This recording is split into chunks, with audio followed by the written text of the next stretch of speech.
Why? Ugamba otya? Nyabo.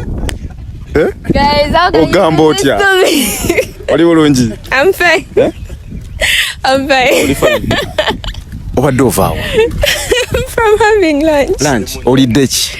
I had potatoes, rice, cabbage, pumpkin, Irish, and beans. Potatoes mu Luganda kye ki? Potatoes kyova olya mu Luganda kye ki? I don't know Luganda. Ate pumpkins kye ki mu Luganda?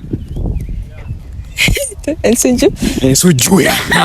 Pumpkins ensujju. Ate potatoes.